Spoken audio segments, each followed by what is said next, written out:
What's up with it? It's your boy Expat D here. Today I want to talk about 10 reasons why moving abroad does not make you a loser. Now, this video is not for everybody. Okay, just like I'm going to say it, moving abroad is not for everybody. Moving abroad is not the solution for everybody and everything. But here's the thing. It is a solution for some. Some people are going to try this, they're going to do this, and they are going to thrive. And it's going to open up doors, it's going to open up windows, it's going to open up whatever, right? And it's going to help you out. But it takes a lot. It takes a lot to go through that process. I've done it. I've been traveling abroad since 2002. And so I've seen a lot. I've accomplished a lot of things abroad. And I've been through a lot of different phases and been in a lot of different situations abroad. So that's very important. And so I don't know who needs to hear this, but there are some people that's sitting there and they're on the fence about doing it. And there are some things that I feel like you need to hear. But before that, I'm Expat D. Guys, we're closing in on 2,000 subscribers, okay? Woo, woo, okay? This is great. It's great, you know, that we are getting a little bigger. And the bigger this channel grows, the more that I'll be able to do, okay? This is a monetized channel. And, you know, the more that this grows, I'll be able to travel more and show you guys more firsthand things.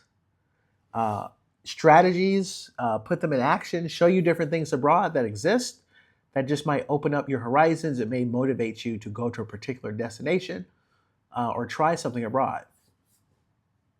Okay, so keep that in mind. Okay, I love each and every one of you subscribers, and I've been having a lot of fun. I'm having a blast so far. You know, I am not new to abroad, but I just wasn't sharing anything. Okay, and I've been doing this for a long time. I've been going to a lot of different destinations. I've had a lot of people ask me, why don't you do a YouTube? Why don't you do a YouTube? And so I'm glad I finally got around to being able to do that. All right, let's get to our steps. Let's get to it, right? Number one, okay? And here's the thing. Why I made this video and why I said you're not a loser is because some people, this is what I know firsthand, psychologically, there's some things that have been embedded in us, especially those from the United States. And we automatically feel like our country is the best. Okay, automatically. I mean, I know we got the sports is great, NFL, NBA, wrestling, right? So many things we do well, Hollywood, hip hop, music, you know, our industries dominate the global market. Okay, so we automatically feel like our country is here and everybody else is just sitting up here dreaming and wishing that they were us.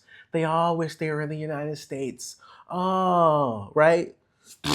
And we've heard so many things about when people go and they come back and they say, oh, it's great, but they all wish they were in the United States and everybody else had so much poverty. And I'm just so glad for what I have in the US, right? And sure, you want to be grateful and thankful. And there's some things specifically that you have an advantage of, I would say, being American and having an American passport. But what I found is I had a bigger, my advantage for me was bigger actually being abroad.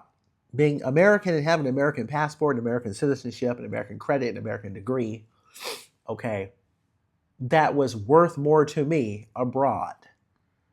And that's a very important distinction to make. For me and what I do, it's worth more abroad, okay? But let me get to my list, okay? So number one, that you have to keep in mind, doing this type of lifestyle, it takes courage, okay? You're leaving your comfort zone. You're leaving your family. You're leaving familiar systems, so it takes guts. However, it has become easier. When I was doing this in the early 2000s, there was no, I mean, there's no Skype now, right? Skype went out of business, but there was nothing like a Skype or like a WhatsApp. Um, so you had to still get phone cards. And back then, phone cards are just a hassle. If you had a phone card, you you might call, and as soon as it connects to a voicemail, you might have lost $1 out of a $5 phone card, right? It was just a mess, just trying to stay in contact with your people back home, and you had to kind of pick and choose who you wanted to call, when you wanted to call, why you wanted to call. And now you could talk as much as you want every day. And it's if you got WhatsApp, it's things like that is free. So it's become easier, even just keeping up with things in the States, that becomes easier. But it does take courage. It takes courage to take all the things that you have to release yourself from when you leave the States. You're probably in a car payment, okay? You probably have a lease or a mortgage. I'm not saying you have to give up a mortgage. You don't necessarily have to. You can just get a property management company to take that thing and manage it for you. Excuse me. All the contracts and the bills that you're associated with, you have to release those things. And some of that, it could just feel stressful. Releasing yourself from all that stuff. When you finally get rid of it, you're going to look differently and say, "Oh wow, man," you'll feel so much more freer. But it is tough initially. It takes a lot of courage to leave everything. But I will say this,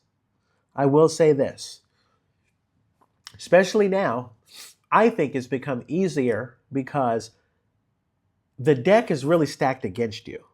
And what I mean by that is, now it's just become tougher. To me, it's tougher to live abroad when everybody seems to be thriving in America. I remember when I was abroad and houses were cheaper. We still had houses. You get a house under $200,000 in places like Vegas, Texas, a lot of places. Excuse me. Arizona was still good. So you look at it now, so many places have gone up in price and interest rates are up. So you look at it and it's almost like the decision is being made for you. Hold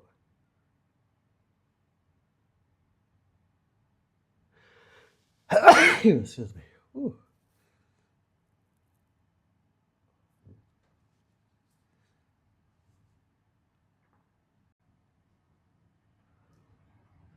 So anyway, nowadays, knowing that most people that I'm talking to back in the States, they're struggling. They're talking about high-paying groceries. They're talking about gas prices being high. They're talking about rents being high, mortgage rates being high, all that stuff being high. So you're not really looking back and saying, "Oh, I wish I was in the States right now. Oh, I miss this, I miss that." You may miss some things, but when you hear all these people struggling, it makes you feel like, you know what, maybe this is maybe I made the right decision. So that's what's changed. Back in the day, it was like people looked at me like I was crazy when I used to go abroad. So it does take guts, but a lot of things are becoming easier. Okay, number 2.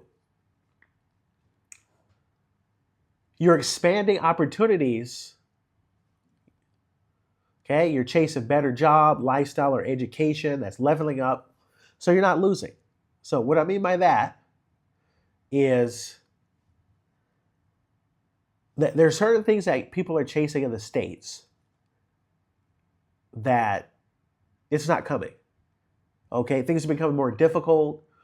You're kind of spinning around on that hamster wheel, and you're getting no closer. I can almost I don't know how many jobs have you worked where you started the job and you worked that job for whatever 1 year, 2 year, 3 year, 4 year, 5 years, and you finally whatever got a new job, quit, fired, whatever caused the job to end, and you ended that job just as broke as you started. Okay, and it's like, dang, what was happening that whole time? And I can name countless jobs where that was a scenario. That's the States. So even if you go abroad and you come back to the States, what did you really lose? How hard is it to get your old job back or that same industry? And then you can be paycheck and paycheck just like you were before. That's the scenario for a lot of people.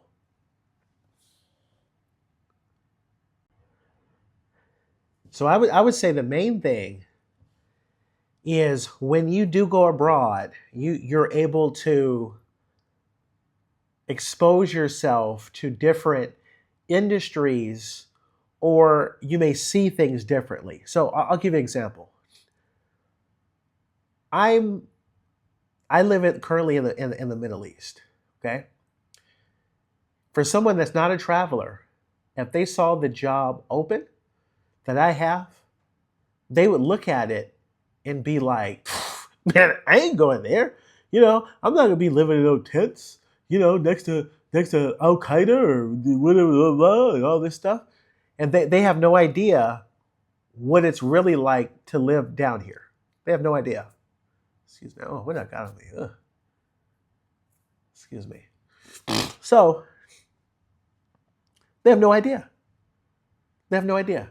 So the fact that I've traveled, I'm open-minded enough to be able to analyze an opportunity and see to see past just like some blatant stereotype, some like Wile E. Coyote BS. You know what I mean? Same thing when I lived in China. Same thing. People, "Hey, I'm not going to live in China," and they don't really know what it's really like to live there. They're not even open minded enough to see. They just latch on to some quick stereotype and that's it. So at least by traveling, you're opening up, you're expanding opportunities. You become aware of opportunities that the average person wouldn't know exist. They wouldn't even know where to look for this stuff. Or even if they found something, they don't even know how to analyze it to even know if it's good or not. So that's the advantage you get from being abroad. Okay, let's continue. Excuse me.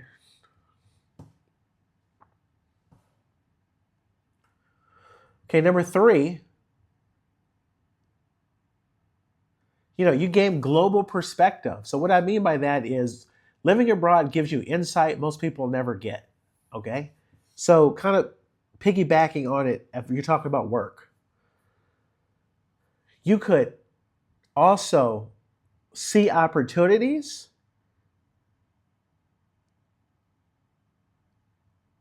in a different way. So, for example, I'm a coach. That's one thing that I do on my side. I coach basketball, I do some volleyball, and I do some other sports here and there beyond that. But I might look and say, hey, wait a minute. They're not, they don't have a league for young people, right? Like certain age groups. They may not have it. And if I filled in the gap, that's a business opportunity. You know what I mean? But by me traveling to different countries or seeing certain setups or just applying something back from the States, I could easily see something in this new environment that nobody else is paying attention to. And that's what happens when you have global perspective. Okay. And of course, this not just goes to work and making money in business. This also has to do with a lot of things. You just see the world differently. And that's an advantage that you have from traveling abroad. You see how things are done in certain places and you can apply it to others. Okay, number 4, you learn adaptability. Okay, whether you're learning new languages, navigating new systems, moving abroad makes you resilient and resourceful. So that's what it's all about, being resourceful, being able to adapt to different environments. It helps you, it's just an asset. Instead of just griping if you're on a job, oh, this isn't like this, that's not like that, just really being someone that can make a change. Having that skill is helpful. Okay, so let me continue on. So, number 5, moving abroad, what it does is it builds independence. So, when you thrive in a country that's not your own, you prove that you can survive anywhere. And that's the truth, you know? And for a lot of people, just being in a situation where you can move and even be on your own is big right now. There's so many people, young people that's living with their parents and that has to live with family and do all those things. And there's nothing wrong with that. That's a good option to have, especially if you're still tight with your family. But being abroad, you could find yourself in an opportunity where you are kind of growing as an individual that helps you.